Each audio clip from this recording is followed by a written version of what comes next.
teachers here at Common Ground. And for the last, maybe it's been like 5 or 6 years, I've been showing up on a Friday night to talk about this loving capacity of the heart. It's a lovely way to spend a Friday night. For me, after working all week and just riding waves of stress and tension and irritability, it's a soft and lovely landing. And you all could have chosen to be anywhere else. The cozy sofa, or if Zoomers could have chosen to turn on something else. Um, but we all felt some sort of pull, or at least there was some curiosity about what is this about? This cultivating the heart. So we'll have a guided meditation about 30 minutes. I'll share a little bit of what's been on my heart lately. And I hope that we have some time and you all are interested enough to share what's been on your heart, what's alive in your practice.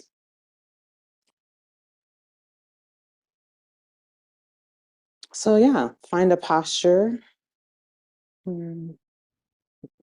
that's comfortable, relatively relaxed,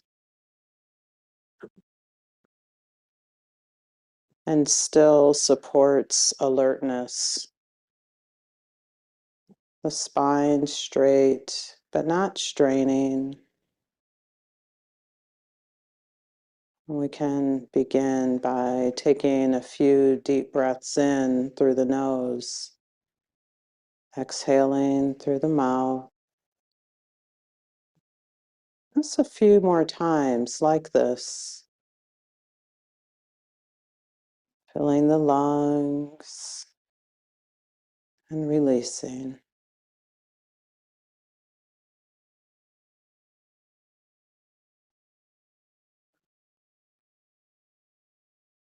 Not forcing, but allowing that which we don't need to hold right now to fall away, at least for this time.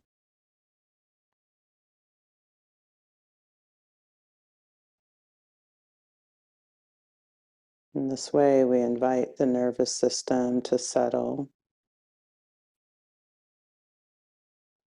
If it feels supportive to continue breathing in this deliberate way, you can. Or you can allow the breath to return to its natural rhythm.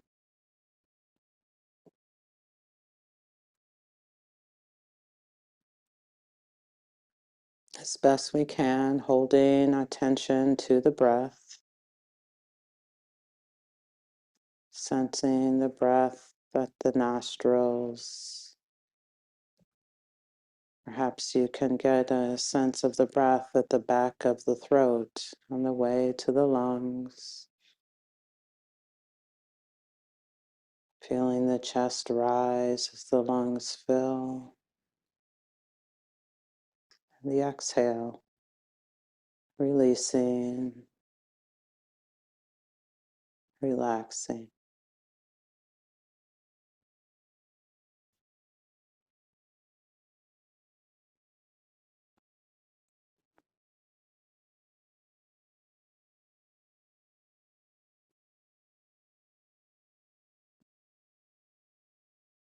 In our meditation, we're not trying to create some perfect state, but we're interested in the conditions that support the heart being open,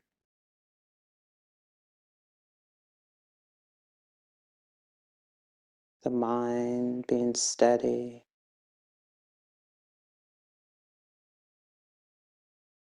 the body relatively still, relatively relaxed.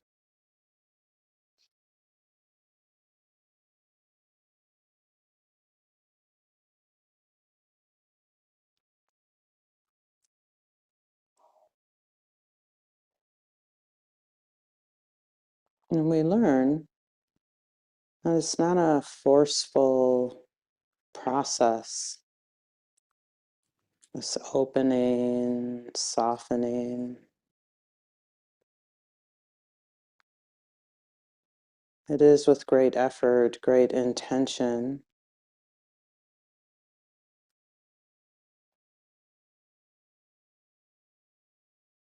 that we meet each breath, each moment with an attitude of caring.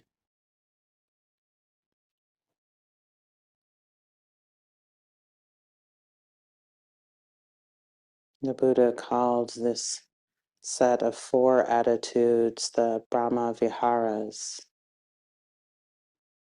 a sort of resting place for the heart, for the mind,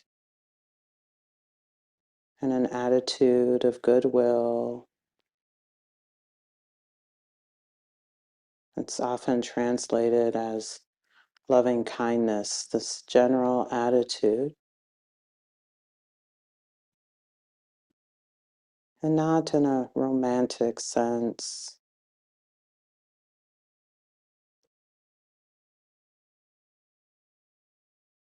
but in a soft, inclusive way.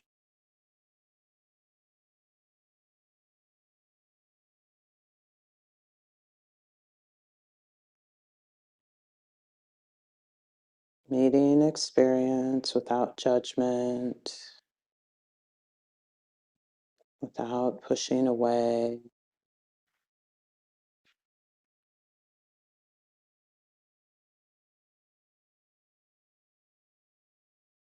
with curiosity, with care.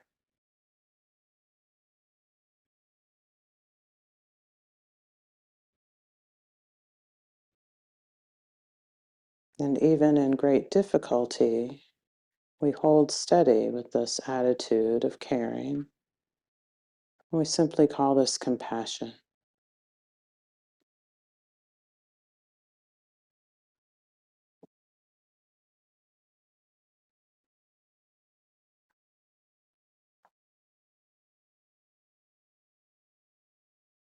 And likewise, when there's great joy, we meet this too, this attitude of caring.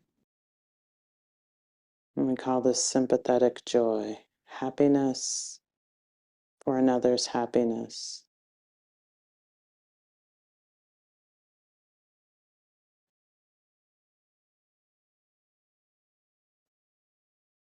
It doesn't have to be the thing that makes us happy,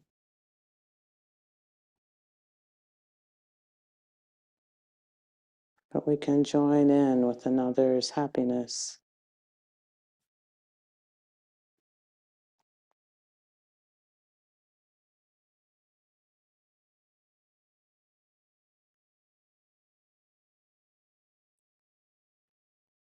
And the foundation, if you will, for these heart-mind states, loving kindness, compassion, sympathetic joy, is equanimity, our capacity to meet things just as they are,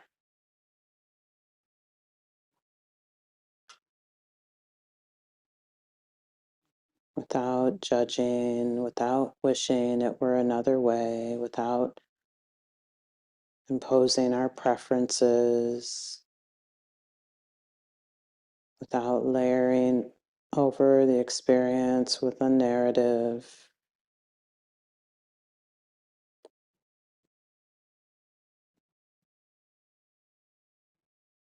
This is the heart mind that's open, patient, curious,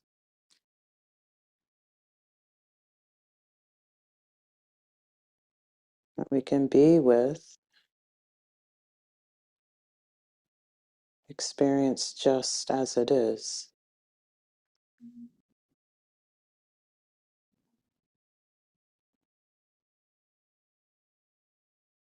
Sometimes pleasant, sometimes unpleasant, and it is often neither pleasant nor unpleasant, simply neutral.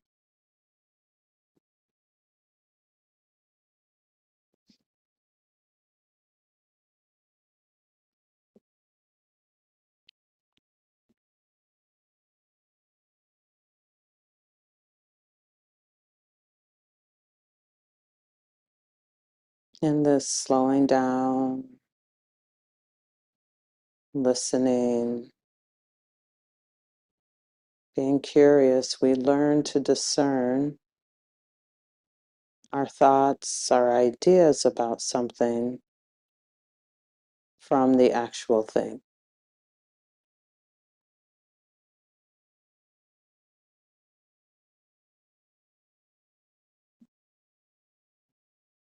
Is the sound of the furnace blower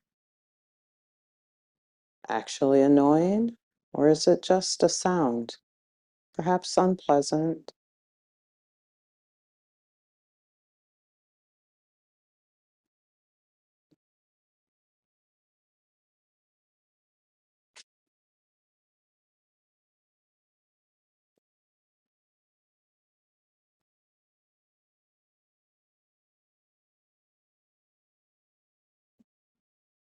And so we practice paying attention to where the mind goes, but not necessarily following the mind everywhere it goes, with its thoughts and opinions and judgments and preferences.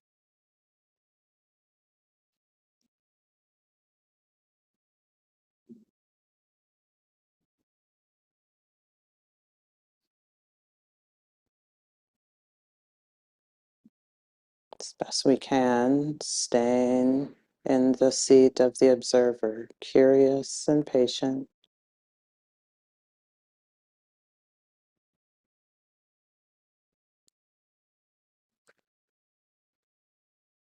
not needing to reject, turn away from anything.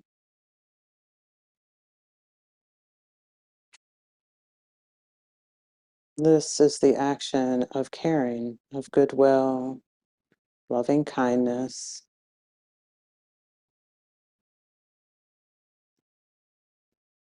the softening to what's already right here.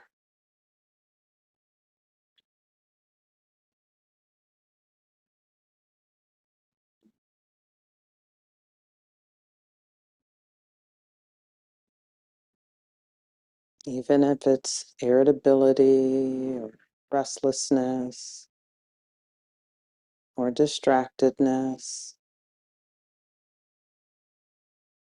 we can hold it all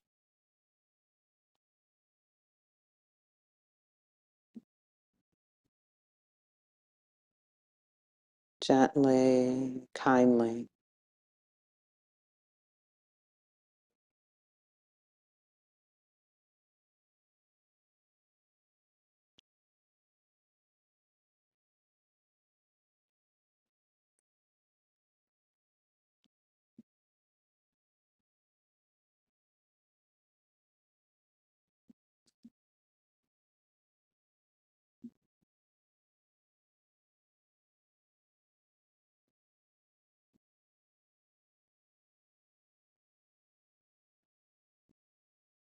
And it's okay if you're not overcome with some warm, fuzzy feeling. That is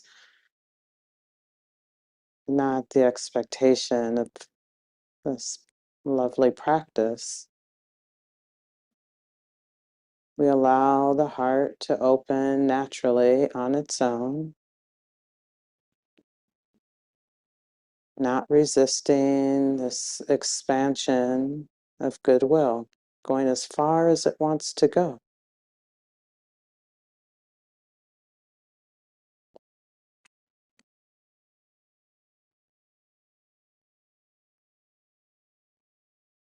And if there's a barrier,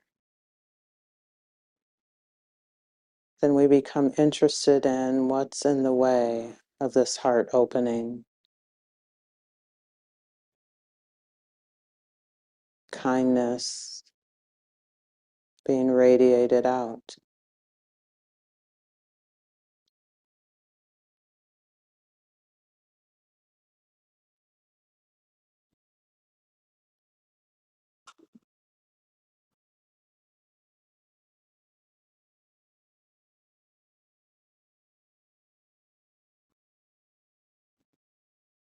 We'll continue in silence.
Bringing this practice to a close, opening our eyes, adjusting the body as you need to.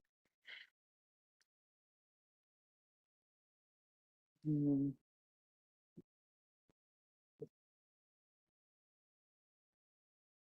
It's it's kind of nice to get a sense of who we're practicing with. Oftentimes we come together, we sit quietly, maybe we hear a few voices with questions at the end. Then there's this big eruption of talking as we're all leaving. So let's take a couple of minutes just to introduce ourselves. Um, Find someone here in the room, maybe that you don't know. Introduce yourself, name and pronouns, and really, like, how are you? What are you holding? And we can practice with that, right? Just receiving as the listener, noticing where we want to sort of fix or sympathize or avoid. And so it'll just be a few minutes, but so often we say, "How are you?" "Good, how are you?" Like that is the exchange, and then we just move on to something else. And so many of us are accustomed to responding in this way. Like we don't even think anymore that someone might be genuinely interested in how we are. So it's a way of taking care of ourselves and being in community together. I've actually stopped someone who said, "Hey, how are you?" And they just kept talking. Like, you don't have to ask me if you really don't want to know, but if you ask me, I'd like to think that you do want to know, that you're interested. So the folks on Zoom, if you would be willing to do the same thing, and maybe just in the chat, I know talking over one another can get a little clunky online, so we'll just ask you to introduce yourself in the chat. Yeah, and if you're willing to share just a few words in the chat about how you're doing, how you're really doing, what you're holding. And I'll ring the bell. Did you all hear the bell on Zoom when I rang the bell? You did not. Okay. I didn't think so. Is my volume okay? You can hear me okay, though? Okay. I will ring the bell for folks in the room, and then for Zoomers, I'll say something to let you know that we're winding down. So please find someone new and introduce yourself.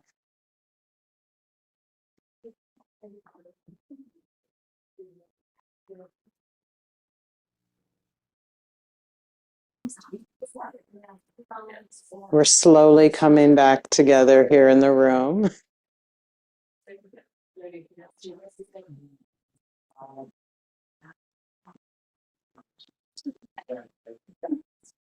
Mm.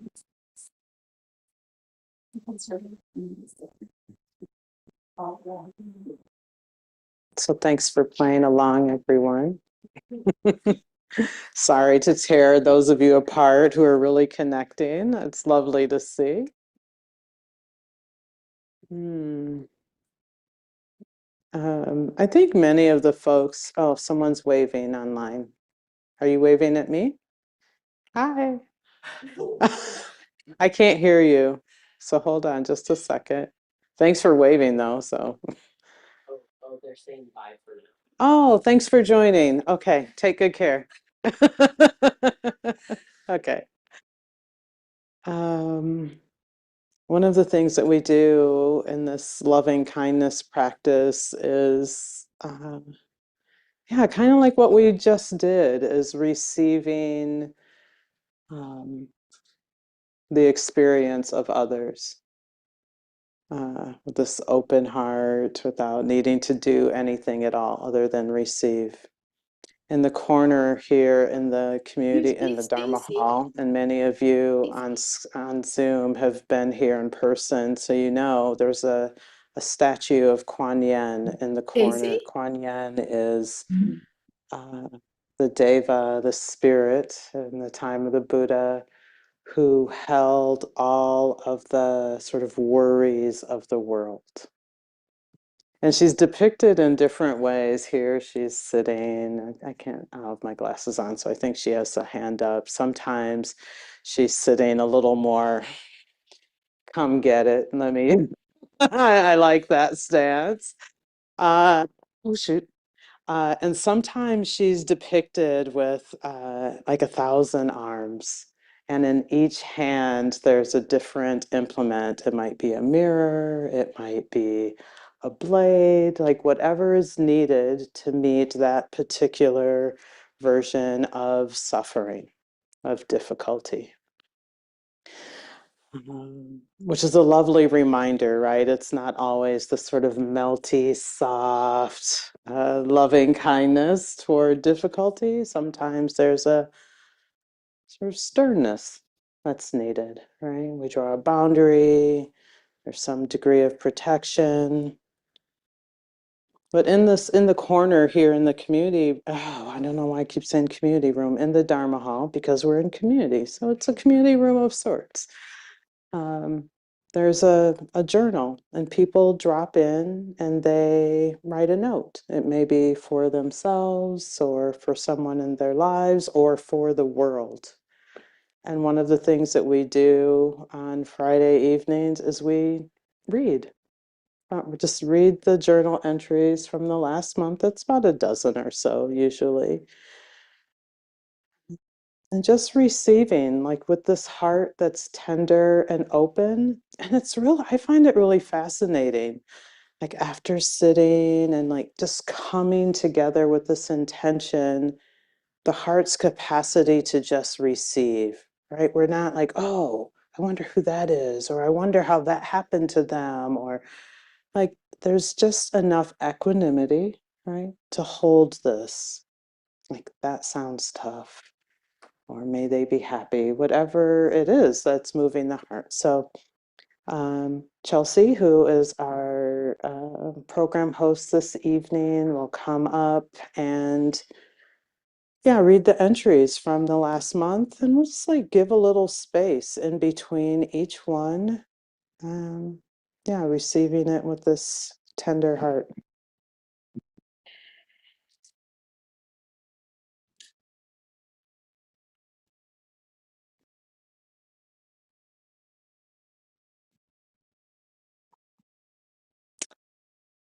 Good work. Keep going. Metta for our political leaders fighting to stem the tide of hatred and racism. May they find ease and peace in the midst of it all.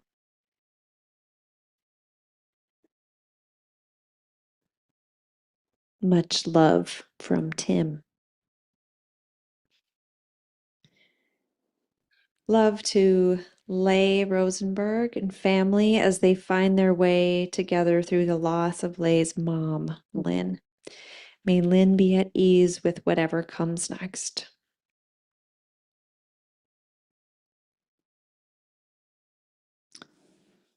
I am so grateful for the opportunity to care for my mother at the end of her life.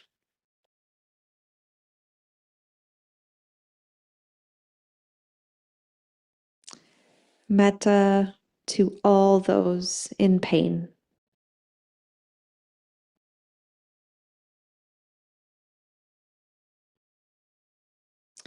Metta for the Buddhist monks and their dog Aloka as they walk for peace.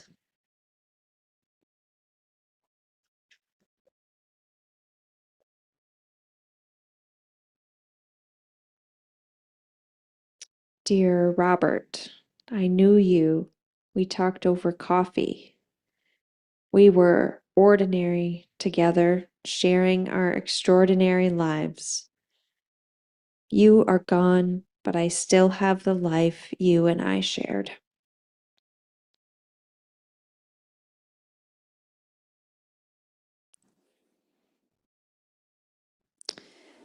Metta for us as we step into new roles, leaning into our growing edges towards risk and leadership as we fight to protect our city, our freedoms, and the lives we have built together in this place we call Minneapolis.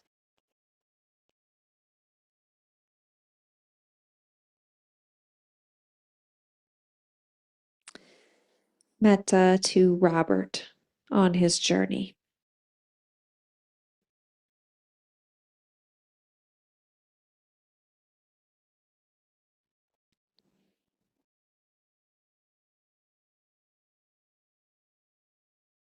Metta to the protesters showing up to make it clear with nonviolence that what is happening is not okay.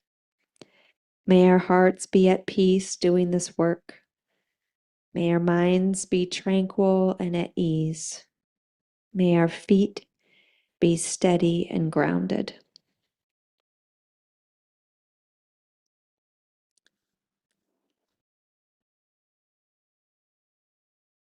Metta for those caught in ignorance and drama around unskillful family patterns.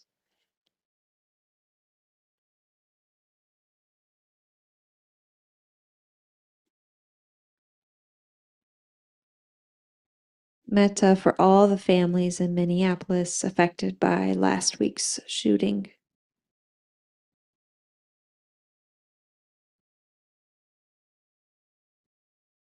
Metta for us as we make mistakes.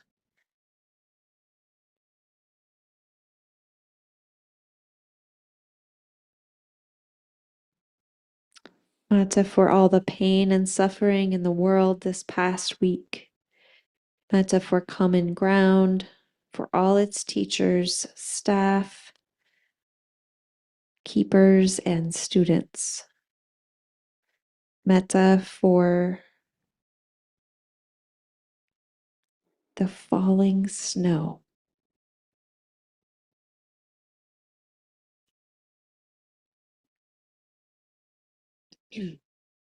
Metta for all those in the cold today, those unhoused, those stuck in resistance to change and non-acceptance, those defending their neighbors and themselves.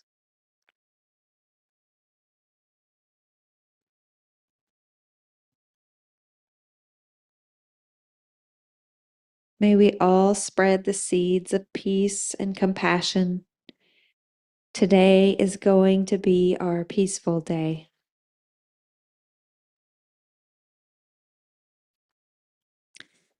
Metta to all the protectors. May our minds be peaceful. May violent men be touched and stopped by love.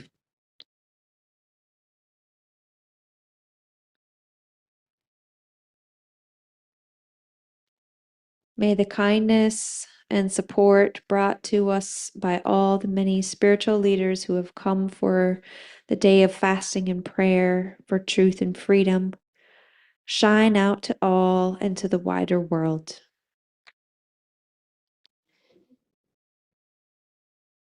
May all be safe, protected, and know love and compassion.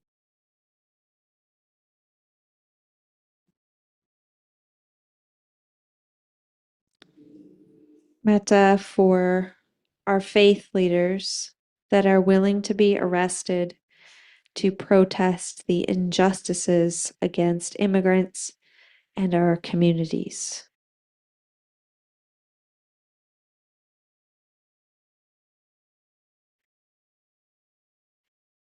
Much love from Tim again. May mindfulness and the present moment guide us in these turbulent times.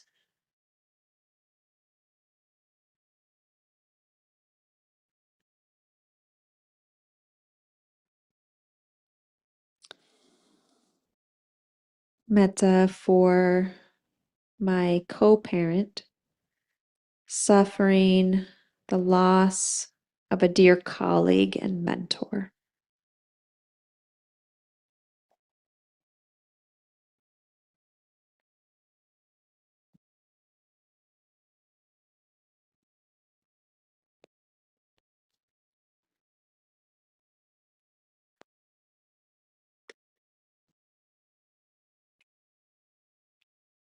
Thanks, Chelsea.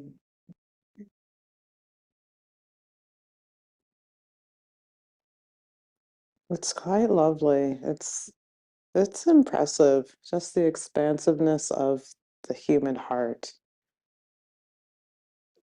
I hadn't read them, so it's always sort of like a revealing. Uh, like traditionally, metta practice, metta is the Pali word, Pali. Pali is the language spoken at the time of the Buddha. Metta is the Pali word for loving kindness. So when someone says metta too. And the classic metta practice is we start with some very simple phrases. May you be happy, may you be peaceful, may you be at ease, safe and protected. And we start with ourselves, someone easy to love, right? That sort of radiating out into a neutral person.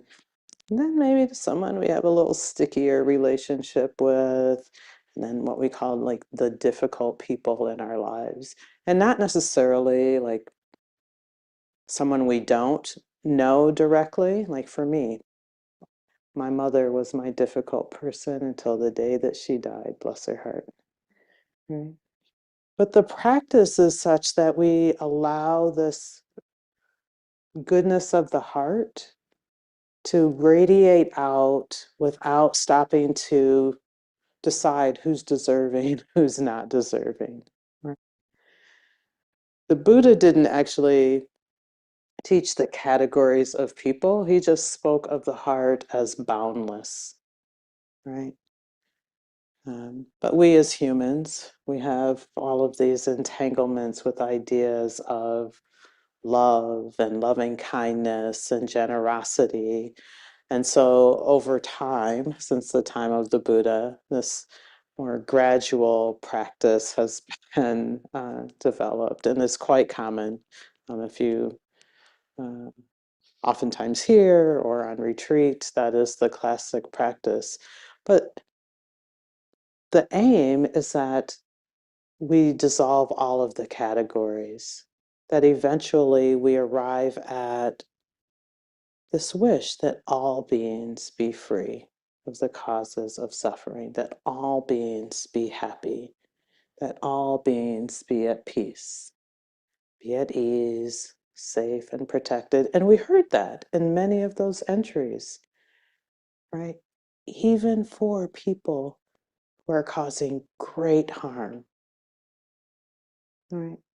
Because we know that were they happy, were they at ease, peaceful, they would not be causing great harm. The heart that is full with love, with care, right, with compassion, cannot also hold a depth of hate. And so that is why we cultivate a heart of loving kindness, right? And we've all given it a good run, I'm sure, right? Like, I just not that one, right? That person deserves hate, I'm certain of it, right? And maybe when we reflect, it doesn't have the effect that we want it to. We want them to suffer, like they're moving on oftentimes in their life, right? They're not aware that we're sending the rays of hate in their way, right? We are holding that hate in our own heart.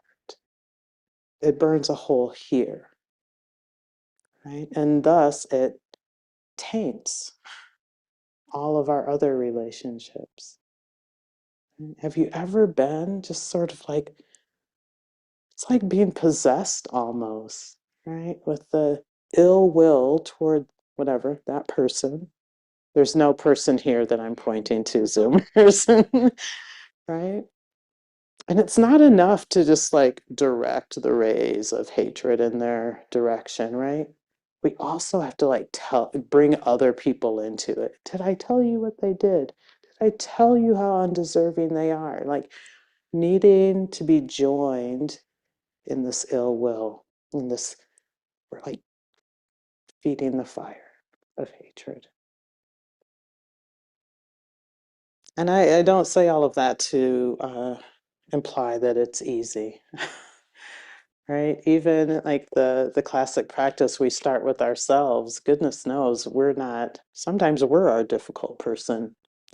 We're not always easy to offer some kindness to.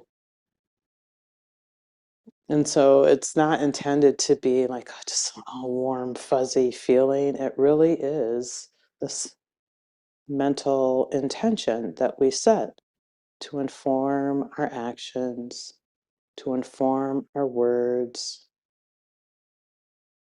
like all of the time, without exception.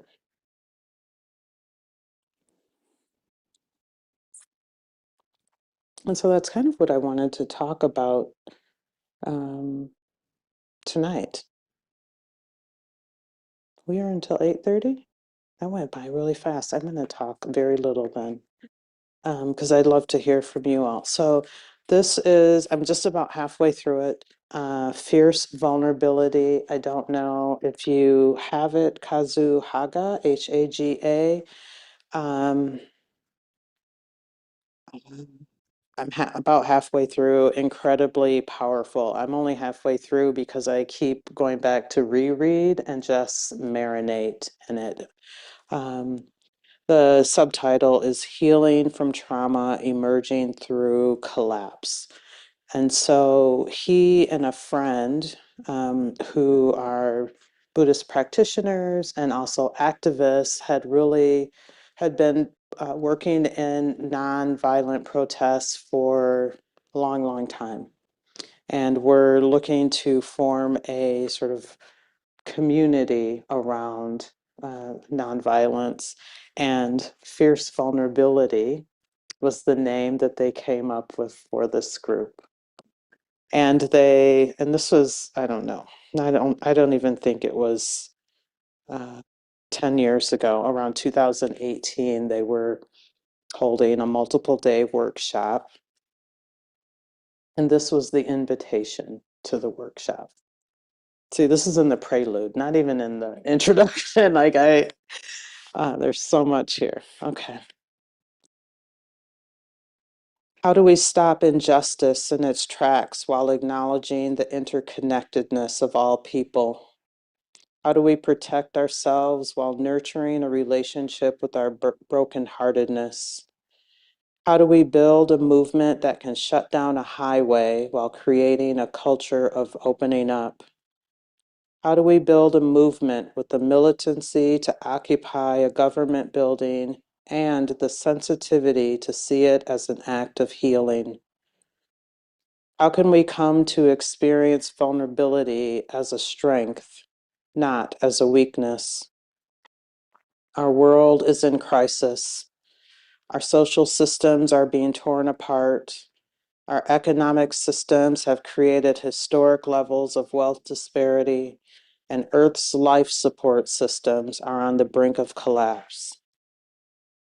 The need for a powerful direct action movement that nurtures a radical fundamental transformation has never been greater. Despair seems to be in the air we breathe and can be felt in the depth of our hearts. Yet our need is not only a transformation of systems and laws and policies. What we yearn for is a fundamental transformation of our hearts, our values, our relationships, to ourselves, to each other, and to the earth. Fierce vulnerability is an attempt to build such a movement that understands the assertiveness needed to address the crises of our time, a movement that sees social change as a radical act of healing, a movement that knows each of us needs to heal as much as those we may feel compelled to blame. A movement that knows violence hurts all parties. A movement that will never see any individual as disposable, undeserving of dignity, or incapable of transformation. Fierce vulnerability is born of the conviction that our vulnerability is our greatest strength. Vulnerability makes us whole, and that wholeness is the only thing that can undo generations of investment in plunder and exploitation. Join us and let us explore together what it might look like to enter movement spaces with the courage to be our whole selves, sometimes courageous, sometimes fearful, sometimes clear, sometimes confused, sometimes joyous, sometimes grieving, often a mixture of it all. We seek to bring ourselves as we are, in service to life, growing in our capacity to be fierce in our vulnerability and vulnerable in our ferocity.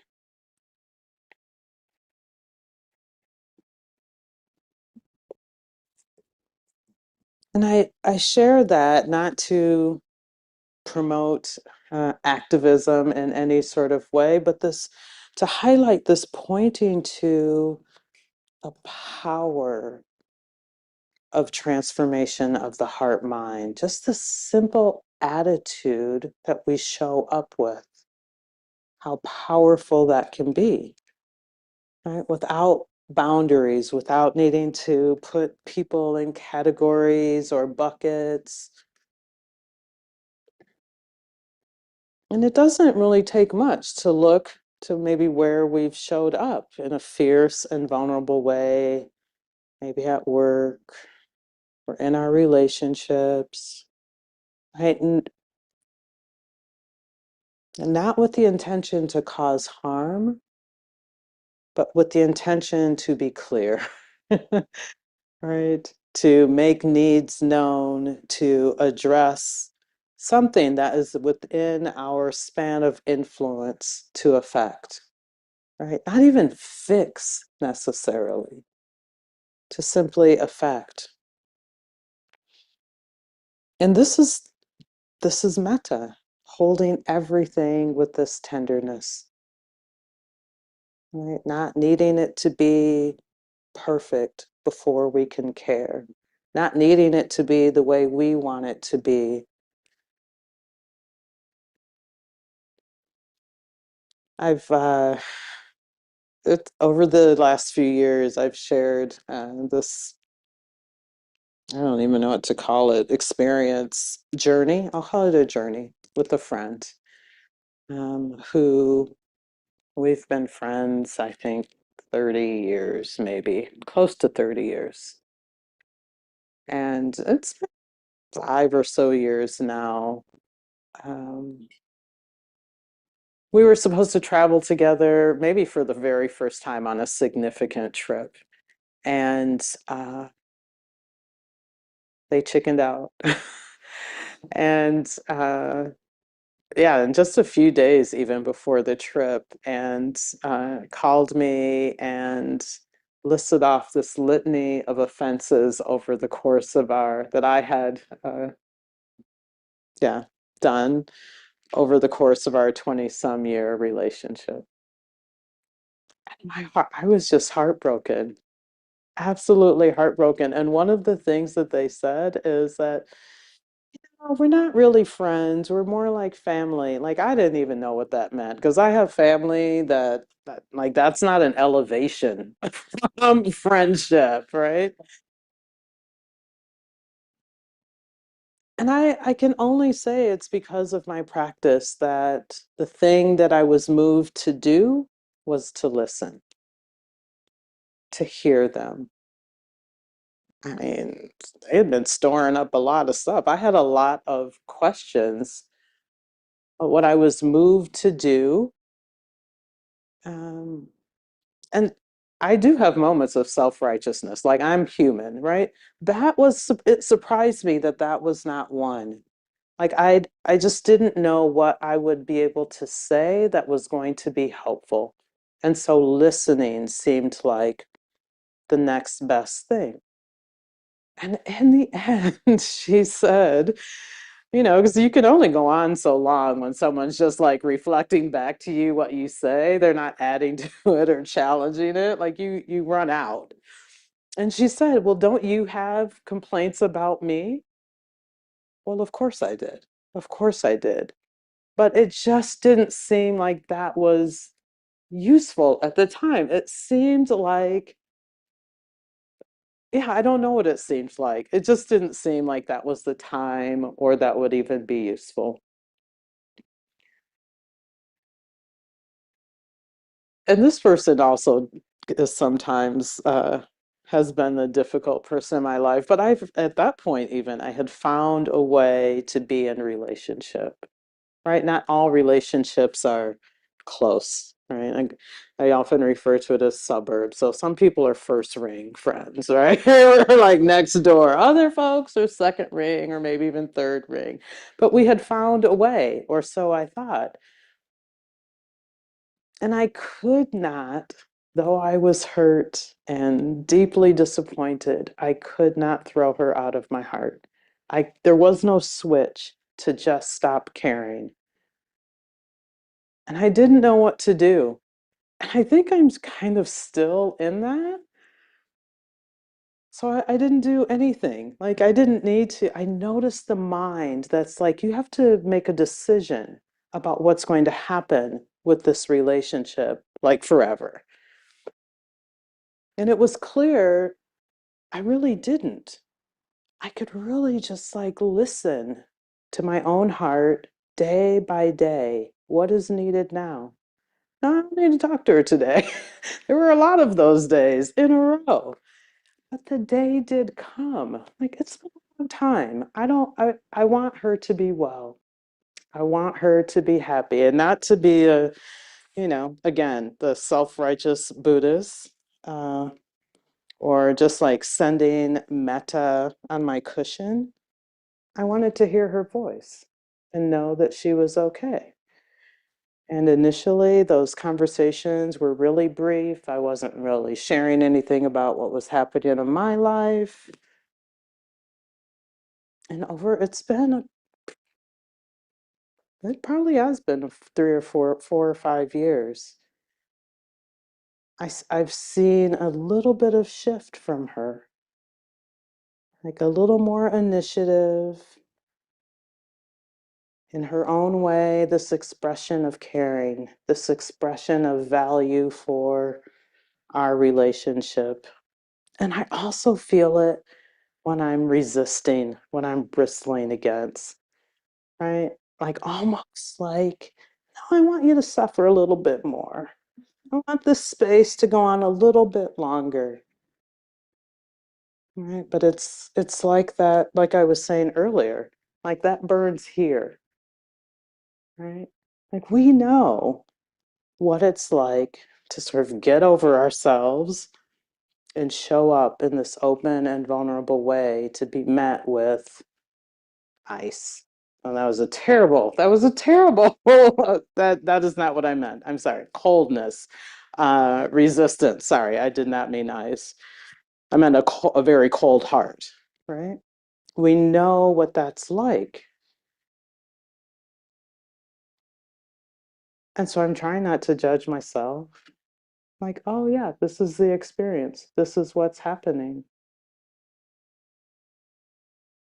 And to see if there is a space in there for softening.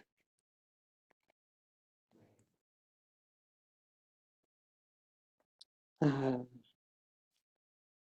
the I love this. The Brahma Viharas, so loving kindness, compassion, sympathetic joy, and equanimity. The Buddha said, if your heart mind is resting in one of those states, basically all of the time, not all of them all of the time, but that is the path to freedom. We will be free from this suffering.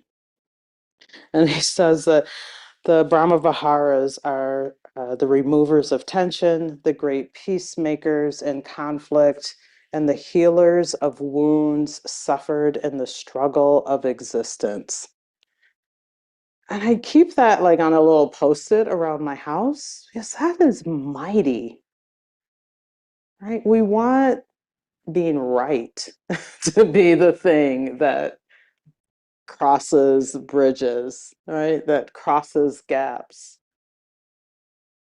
And it's not just in Buddhism where this attitude of caring or love is upheld. Like in the Jewish tradition, I am not Jewish, but as I understand it, kindness is said to be the highest form of wisdom, right? Even in Christianity, right? Like our job is to love others and not to stop along the way to decide who's deserving.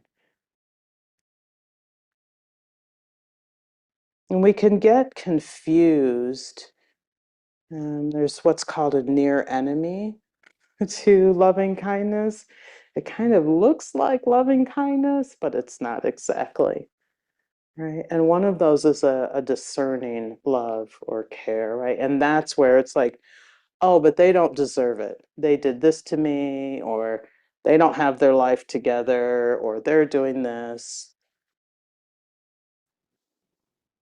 But these heart states know no bounds, none at all. And it doesn't, back to the suburbs, it doesn't mean that we invite everyone over or everyone is in that close circle, but it does mean that we can meet people with kindness. And maybe sometimes, like with my friend, the most kind thing we can do is nothing, right? And I think like this is what evolves when our practice matures, right? There's both this wisdom, this insight as to what's beneficial and what's not, what leads to peace, ease, contentedness, and what contributes to greater stress, a widening disconnection from others, right? And care, this heart, like the mature as we are consistent in our practice. We are intentional about the community that we are a part of, like other people on this path, not exclusively, but certainly including, right? That those two things, wisdom and compassion, become integrated. They're not separate. We're not as reliant on the thinking mind.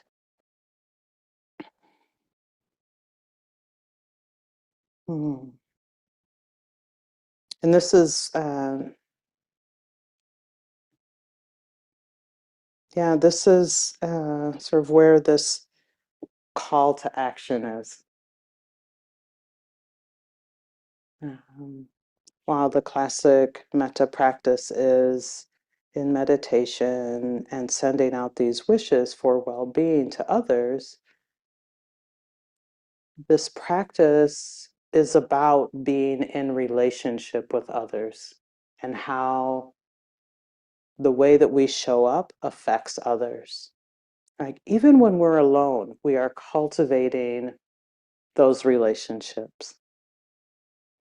Right?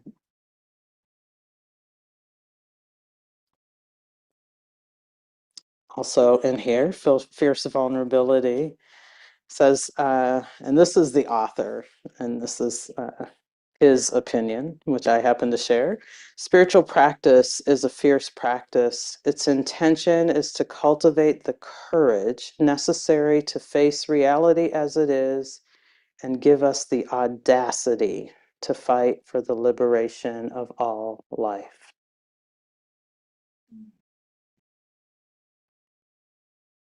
All right, and even though this is can be seen as a very solitary practice, right? We sit quietly, we go on we go on retreats and we're quiet. There's not necessarily a lot of engagement. The reason that we are steadying the mind, settling the body, the nervous system, cultivating an open heart is for the betterment of the world, right? For all beings without exception, is what the Buddha said, not just ourselves. That if this is at the end of practices or retreats, there's often a dedication of merit. So, this offering of any goodness, any wisdom, insight that was cultivated, that it be shared out without discrimination to everyone so that everyone benefits. And I don't know about you, but I've certainly been socialized to claim what I've done, uh, not necessarily be generous in sharing it, dole it out, And that's a deep conditioning to uproot. And so instead of going to, it's too hard, which it is hard, or just straight out shaming ourselves for holding on to that conditioning for so long, we simply try. We simply acknowledge that these roots are deep, right? It's like a dandelion. I don't know if any of you are gardeners. You have to be very gentle and intentional to get the entire root out. Obviously, I don't do it often, or else it wouldn't be a very long root. Uh, but it's fascinating, just sort of giving it some space, wedging it out, gently rocking it from side to side, and you can get the whole root, right? When you're patient, when you're gentle. And it's the same with our own hearts. It's the same with one another if we're willing to be patient, kind. Unlike digging out the dandelion root, though, right? Without expectation that this kindness is going to yield anything at all in particular. My friend, I didn't know how she was going to respond to my listening or what was going to come to be over time. And so we take the greatest care of the present moment. That is the importance of this tender heart. I keep using the word tender because it's so, I mean, fierce vulnerability. Vulnerability is a good word too. Vulnerability feels like scary, right? Like completely exposed. All your stuff is out there. And many of us have been conditioned to fear, right? Being taken advantage of, like vulnerable. You're vulnerable. It has a negative connotation. Something bad is going to happen. And I love that he says, this is our greatest strength, this vulnerability, this ability to see things as they are and make choices, right? Making choices that are to our own benefit and the benefit of others. This is the Buddha. I don't know if he can be funny, I think, sometimes. Just the language can be so expansive. It can be really bright and evocative and inspiring and outrageous. It's so much. And so he says that the person practicing both for his own welfare, their own welfare, and for the welfare of others is the foremost, the preeminent, the best, the supreme, and the finest. Now, I don't, as I understand it from my studies, that is not to mean better than in any sort of way. What he's really talking about is the purity of one's heart, right? We can see deep suffering, difficulty, and be there in a way that uplifts the goodness in ourselves and another being who might be suffering. Mm. I think I'll leave it at this, I have a quote from, well, maybe two quotes. So one is from the Dhammapada. And so the Dhammapada is a collection of uh, Buddhist teachings, verses that are a bit more poetic. And they come in chapters. There's often a couple of dozen stanzas in a chapter. And this chapter is entitled Oneself. And this is just the first and last stanza of that chapter, which I also have as a little post-it somewhere in my house, just to remind me. If one knew oneself to be precious, one would guard oneself with care. Sages, wise ones, will watch over themselves all through the night. So all of the time, taking care, steadfast. And he closes that chapter with, don't give up on your own welfare for the sake of others' welfare, however great. Clearly know your own welfare and be intent on the highest good. And we get distracted, right? We'll do right when someone else does right. Well, I'm doing better than them, so why should I, right? We take care right here. Okay, and then this last quote, this is from Bell Hooks, and I hope that folks are, yeah, just willing to share. I'll stop there, share. Okay, Bell Hooks, a prolific poet, activist. She passed last year. And she often wrote about love. And this is from her book, All About Love. This book is a couple of decades old. She says, to live our lives based on the principles of a love ethic, showing care, respect, knowledge, integrity, and the will to cooperate, we have to be courageous.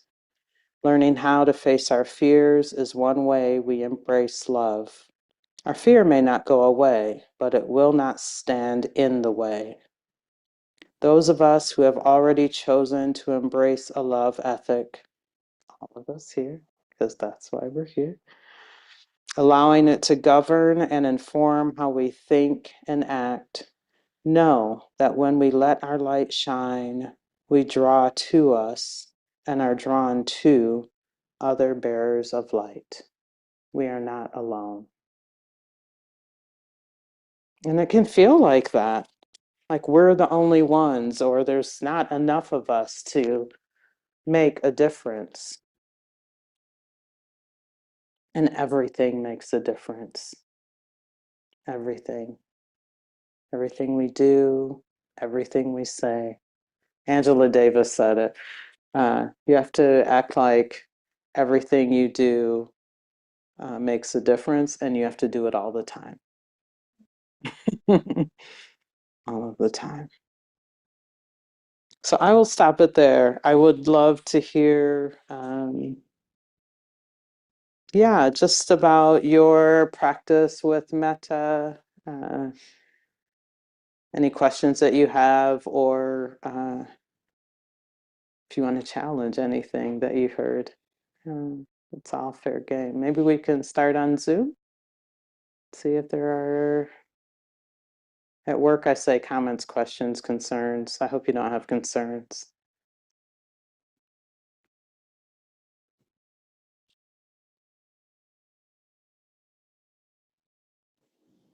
All right, in the room.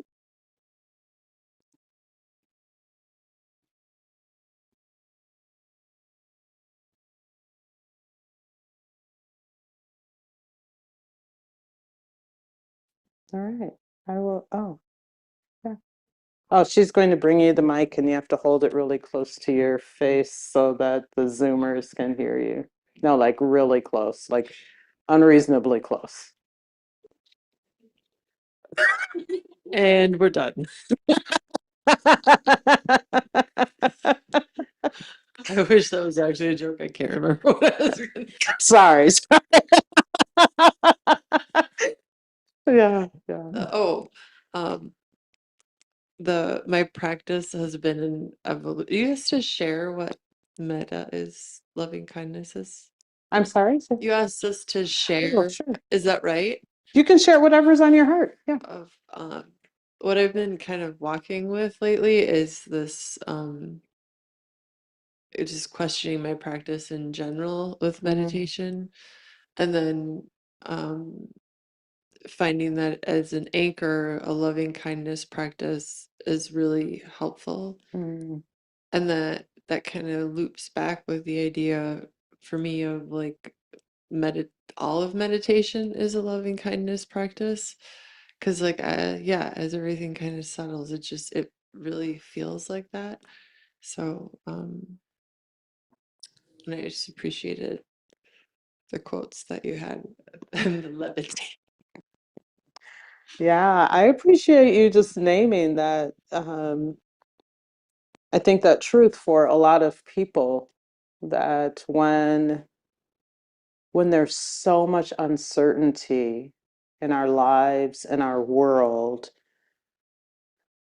it can be difficult to see this as a useful counterbalance to that, right? This when there's such a loud call to action, right? That we're saying, not no, don't take action, but we are saying also, come get your bearings. What are your actions rooted in is the inquiry that's offered here, right? So when we show up, I had a friend who said, I can't sit right now. And I had coffee with them maybe a month later. And they said, I feel unmoored. I haven't sat and I feel like like they've lost some rooting. So and it doesn't have to be meditation. This is just one spiritual practice of hundreds of thousands in the world, right? So what is it that allows us to engage in the world in a way where we're not adding to the problem, where we're not causing harm? And if it's this, right, we feel that and we find a way, 5 minutes in the morning, or maybe it's just mindfully holding on to the steering wheel, right? Not zoning out, listening to the radio, or zoning out, planning the next argument with someone. Like, where can we remember or come home to this present moment's experience? And being in community with people who also value that can be a tremendous support. It is not to claim that it is the only way, but what is it that is going to fortify any of us to keep showing up? For me, it's loving kindness. It's been the core of my practice for decades, right? Because I can be edgy, I can be critical, I can be judgmental. Like, that's my default. That was my conditioning in my home. Be on guard, look out for what's broken, find someone to blame. And I have not found that that has strengthened any of my relationships. I have not found that like helps anyone like come to the light, understand my way, right? And in times where those divides are ever widening, what is it that helps you feel moored, that helps you feel rooted, to show up for yourself, for your family, for your community?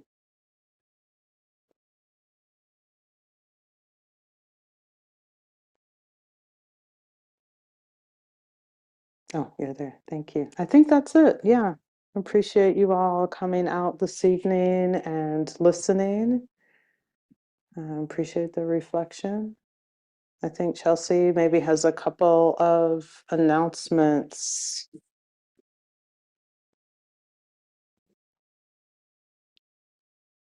Yeah, so a few things coming up tomorrow, February 7th, from 1 to 5, Shelley is doing a half-day retreat.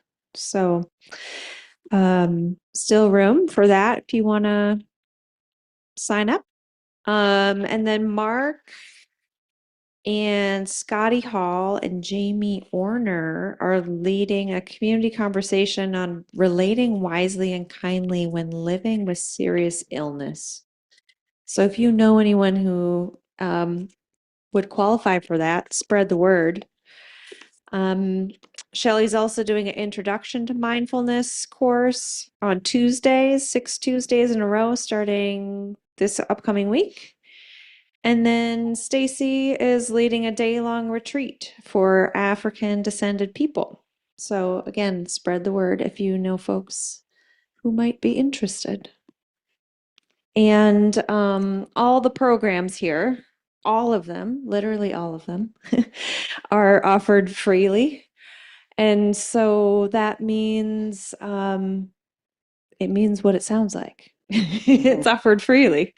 And if your heart is so moved to give back financially or through volunteering, you can do so. And this whole place just runs on generosity. And when we do have a guest teacher here, like Stacy, then 2/3 of the donations that come in this evening will go to her, and a third will go to the operations for the center.